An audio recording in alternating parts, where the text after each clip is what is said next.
Welcome to JGTCR. I'm Cope, and today we are taking a look at all of the engine swaps available after update 1.61. Let's get into it. As per usual, each of the vehicles has been fully upgraded with the top tier parts, and these preliminary tunes are to stabilize the vehicles and make them manageable after doing the engine swap. For more in-depth and fleshed out tunes, keep an eye out for the tuner series also available on this channel. Now we ain't got no time for dilly-dally or jibber-jabber, so I'm gonna hit you hard and I'm gonna hit you fast. So get ready with that pause button or screenshot to dial in those tunes. First in line is the Mitsubishi Lancer Evo. Let's check out the tune.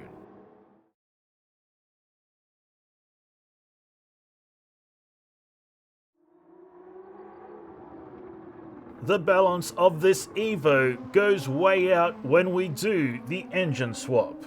It's hard to use conventional tuning methods when the car feels like it's backwards.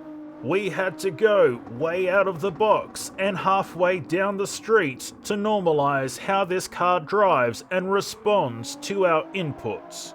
While cornering, this Evo would switch from understeer to oversteer consistently, making it very unpredictable. Any braking input would kick the tail out extremely hard, and accelerating was instant understeer. After tuning, this Evo drives reasonably and is manageable, but we can't say that it's good. The under and oversteer issues are still present, but have been reduced significantly. The brakes no longer kick the tail hard most of the time. However, slides can still occur when heavy braking. Next up, the Renault Sport Clio.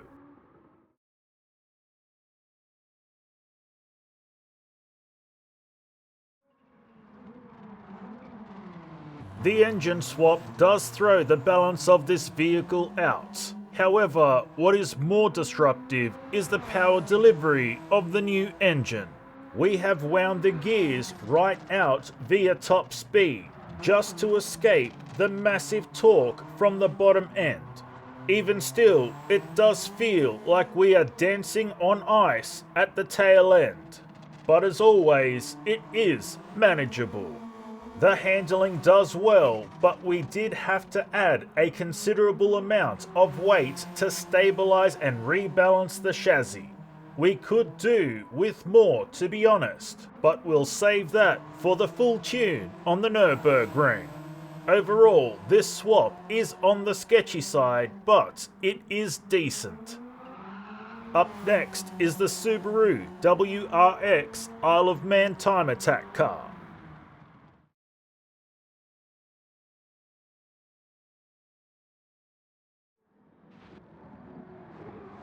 The biggest issue we face with this engine swap vehicle is the weight shift under braking.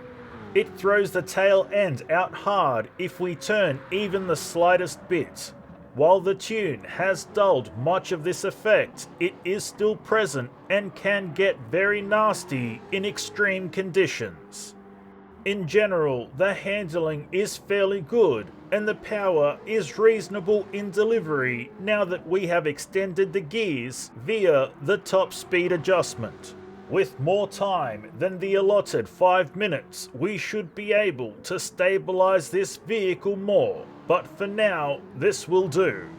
Overall, this is a decent swap with just some niggling issues that need to be ironed out. Up next, we have the Toyota 86 GT Limited.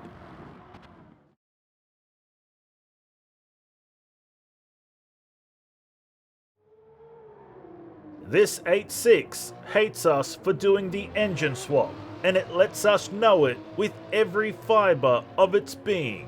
It is highly erratic in all situations and on all inputs. And even though the tune has tamed this beast in a way, it still lashes out aggressively when given the opportunity.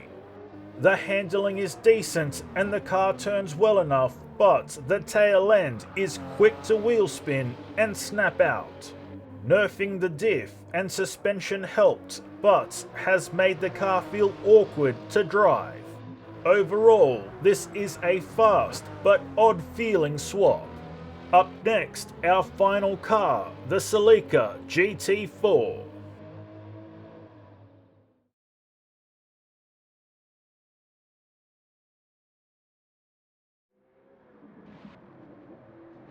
This is by far and away the best of the swaps available after update 1.61.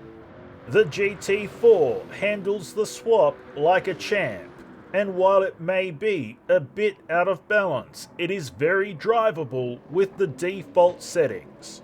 But as we are all very much aware around these here parts, we got to tune. The engine matches the chassis extremely well, and with just a few tweaks, it drives like a dream.